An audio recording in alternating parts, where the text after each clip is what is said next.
Assalamualaikum warahmatullahi wabarakatuh. Salam bahagia anak-anakku sekalian. Kali ini kita akan belajar bersama terkait dengan KD 3 di semester 2 ini, yaitu menganalisis dan mengevaluasi makna Quran Surat Luqman ayat ke-13 sampai ke-14 dan Quran Surat Al-Baqarah ayat 83 serta hadis tentang kewajiban beribadah dan bersyukur kepada Allah serta berbuat baik kepada sesama manusia. Kali ini yang menjadi tema sentral adalah menyembah Allah sebagai ungkapan rasa syukur. Anak-anakku yang berbahagia, adapun tujuan dari pembelajaran ini, kami mengharapkan setelah berdiskusi dan menggali informasi, kalian akan dapat menunjukkan keyakinan bahwa agama mewajibkan umat untuk beribadah dan bersyukur kepada Allah, serta berbuat baik kepada sesama manusia. Yang kedua, menyatakan dengan jelas bahwa agama mewajibkan umatnya untuk beribadah dan bersyukur kepada Allah, serta berbuat baik kepada sesama manusia. Dan tidak kalah pentingnya lagi, tujuan yang ketiga adalah menunjukkan sikap bersyukur kepada Allah dengan melaksanakan kewajiban beribadah. Mengubah perilaku, selalu berbuat baik kepada sesama makhluk Allah, terus mampu menjelaskan cara membaca Quran Surat Luqman dan Al-Baqarah sesuai dengan kaidah tajwid tentunya. Selain itu, kalian juga diharapkan bisa mengidentifikasi hukum bacaannya, dapat menerjemahkan baik perkata maupun dalam kalimat yang utuh, terus dapat menjelaskan asbabun nuzul, mengidentifikasi makna, menjelaskan pesan-pesan yang terkandung dalam surat Quran Surat Luqman dan Al-Baqarah ini, serta hadis terkait tentunya, terus menjelaskan manfaat kewajiban beribadah dan bersyukur kepada Allah dengan berbuat baik terhadap sesama manusia sesuai dengan pesan Quran Surat Al-Luqman dan Al-Baqarah. Terus mampu mengaitkan sikap kewajiban beribadah dan bersyukur kepada Allah, mendemonstrasikan bacaan, mendemonstrasikan hafalan, serta menyajikan hukum yang terdapat dalam Quran Surat Al-Luqman dan Al-Baqarah, menyajikan makna, terus menyajikan paparan kewajiban beribadah dan bersyukur. Tapi sebelumnya mari kita baca bersama-sama Quran Surat Luqman dan Al-Baqarah. A'udzu billahi minasyaitonir rajim. Bismillahirrahmanirrahim. Wa idh qala Luqmanu libnihi wa huwa ya'iduhu ya bunayya la tusyrik billah inna syirka la dzulmun adzim wa wasaynal insana biwalidayhi hamalathu ummuhu wahnan ala wahnin wa fisaluhu fi amaini an ishkurli wa liwalidayya ilayyal masir.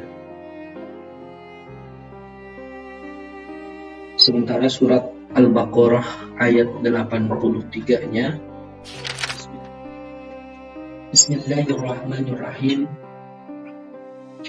Wa id akhadna mitsaqa bani Israila la ta'buduna illa Allah wa bil walidayni ihsana wa dzil qurba wal yatama wal masakin wa qulu lin-nasi husna wa aqimus salata wa atuz zakata summa tawallaytum illa qalilan minkum wa antum mu'ridun.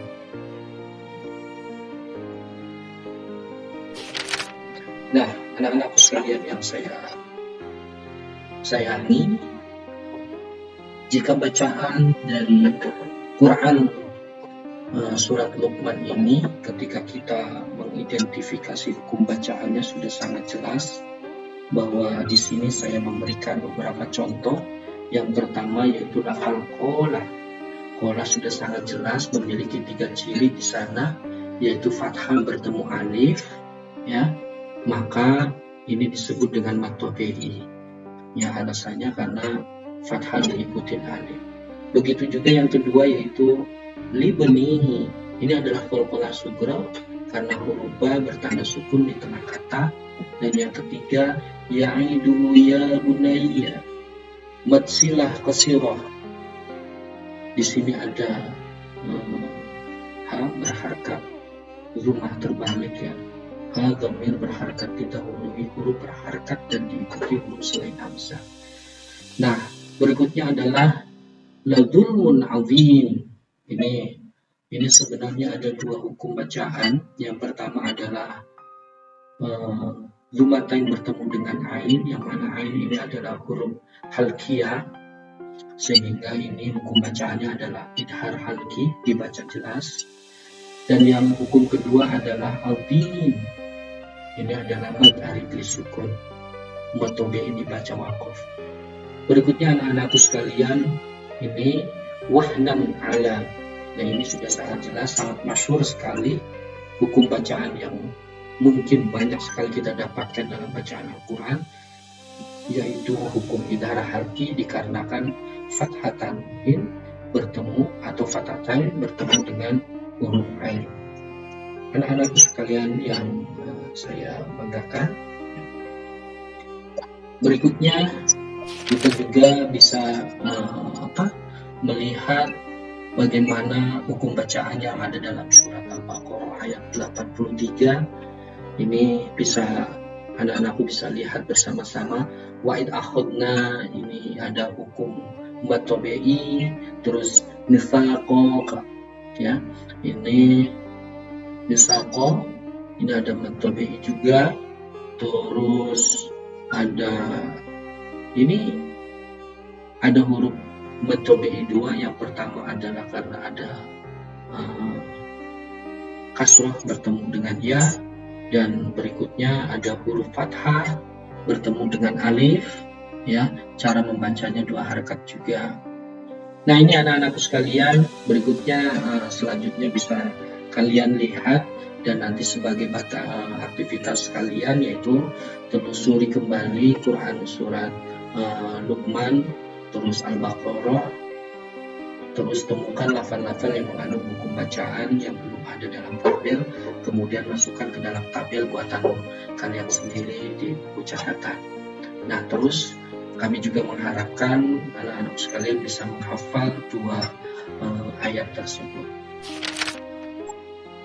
Asbabun nuzul yang menarik yang ingin saya sampaikan dalam video pembelajaran kali ini, bahwa asbabun nuzul Quran surat Luqman ayat ke-13 sampai ke-14 ini, yaitu dari kita ketahui bersama bahwa surat Luqman adalah surat yang turun sebelum Nabi Muhammad SAW berhijrah ke Madinah.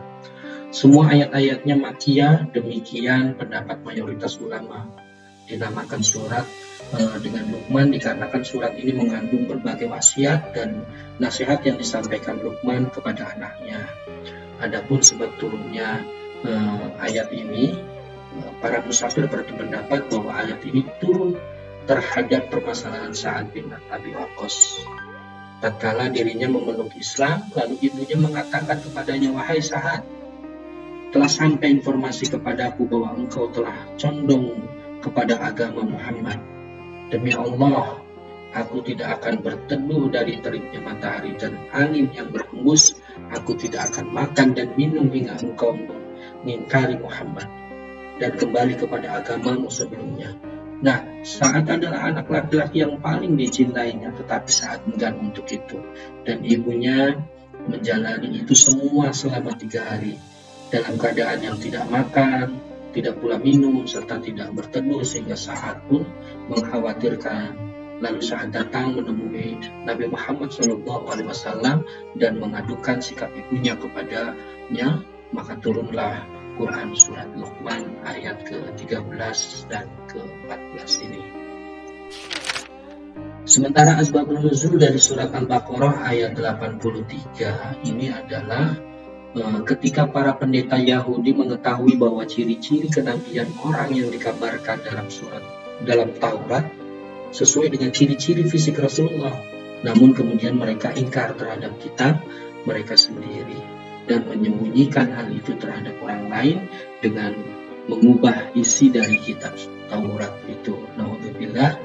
Nah, dengan peristiwa inilah maka Allah menurunkan Quran surat Al-Baqarah ayat 83. Anak-anakku sekalian yang saya cintai, nah ini isi kandungan dari Quran surat Al-Baqarah ini, bahwa kita harus merenungkan ya melalui Rasul kami mengambil janji dari Bani Israel, yaitu bahwa janganlah kamu menyembah suatu pun dalam bentuk apapun selain Allah yang Maha Esa, dan berbuat baiklah dalam kehidupan dunia ini kepada kedua orang tua, tentunya dengan kebaikan yang sempurna walaupun mereka kafir. Nah ini, jadi dalam kita menghormati orang tua, jangan melihat siapa orang tua kita, siapa bagaimana tingkah lakunya dan lain sebagainya. Kita sebagai anak, kewajiban kita adalah menghormati mereka. Nah, anak-anakku sekalian, setelah memerintahkan hal-hal yang dapat memperkuat hubungan kekeluargaan dan hubungan sosial lainnya, Allah menyusulinya dengan sesuatu yang terpenting dalam hubungan dengan Allah. Laksanakanlah sholat sebaik mungkin secara istiqomah dan tunaikanlah zakat dengan sempurna. Itulah perjanjian yang mereka sepakati ya dengan Allah. Nah, anak-anakku sekalian yang dicintai oleh Allah, hadis Nabi terkait dengan bakti kepada orang tua merupakan wujud rasa syukur. Ini diriwayatkan an Abi Hurairah radhiyallahu anhu qala ja'a rajulun ila Rasulillah sallallahu alaihi wasallam qala ya Rasulullah man ahaqun nasi bi husni sahabati qala ummuka qala thumma man qala thumma ummuka qala thumma man qala thumma ummuka qala thumma man qala thumma abuka. Nah ini anak-anakku sekalian, bahwa dari Abu Hurairah radhiyallahu anhu berkata, seorang anak laki-laki datang kepada Rasulullah sallallahu alaihi wasallam sambil berkata, wahai Rasulullah, siapa orang yang paling berhak aku berkati kepadanya? Beliau menjawab, ibumu. Dia berkata lagi, kemudian siapa? Beliau menjawab, ibumu. Dia berkata lagi, kemudian siapa lagi? Beliau menjawab, ibumu. Dia bertanya lagi, kemudian siapa? Ia menjawab, kemudian ayahmu. Nah ini hadis riwayat Bukhari dalam kitab hadis nomor 5514. Hikmah dan manfaat beribadah dan bersyukur kepada Allah tentunya banyak sekali. Namun di sini kami akan ringkas menjadi beberapa bagian saja. Yang pertama tentunya sesuai dengan Quran surat Ibrahim surat ke-14 ayat ke-7, la in syakartum la'azidanakum wa la in kafartum inna adzabi lasyadid. Ini mendapatkan keberkahan dari setiap rezeki yang kita terima sebagaimana janjinya dalam firman tersebut. Jika kalian bersyukur, niscaya akan kami tambah nikmat baginya, dan jika kalian kufur, maka sesungguhnya siksaku itu teramat pedih. Yang kedua, hikmahnya dan serta manfaatnya yaitu menemukan ketenangan batin dan kedamaian hati dalam menjalani semua aktivitas sehari-hari karena kerelaannya dalam menyikapi pemberian Allah Subhanahu wa Ta'ala. Dan yang ketiga adalah terhindar dari siksa api neraka karena telah menjadi hamba yang tahu diri dengan selalu bersyukur atas karunia Allah Subhanahu wa Ta'ala sebagaimana dijanjikan dalam Quran surat Ibrahim ayat ke-7 di atas. Nah, berikutnya adalah pengalaman dari ibadah dan bersyukur. Yang pertama, kita harus senantiasa bersifat qanaah, yaitu menerima semua jenis kenikmatan yang dianugerahkan oleh Allah Subhanahu wa Ta'ala, baik yang dianggap kecil maupun yang besar, dengan ikhlas dan penuh kerelaan. Tanpa qanaah tidak mungkin kita dapat bersyukur. Berikutnya adalah berusaha menegaskan Allah Subhanahu wa Ta'ala dan tidak menyekutukannya dengan sesuatu apapun. Dan yang ketiga, berusaha mentaati Allah Subhanahu wa Ta'ala dalam segala keadaan dan menjauhi larangannya sebagai bentuk syukur kepada Allah Subhanahu wa Ta'ala. Keempat, berbakti kepada kedua orang tua sebagai bentuk terima kasih kepada mereka atas semua perjuangan dan pengorbanan dari sejak dalam kandungan hingga saat ini. Memperbanyak amal soleh, perbuatan yang bermanfaat bagi semua sebagian bentuk nyata dari ungkapan rasa syukur kita kepada Allah Subhanahu wa Ta'ala. Nah, itu saja yang bisa saya sampaikan pada video pembelajaran kali ini. Terima kasih atas segala perhatiannya. Wassalamualaikum warahmatullahi wabarakatuh.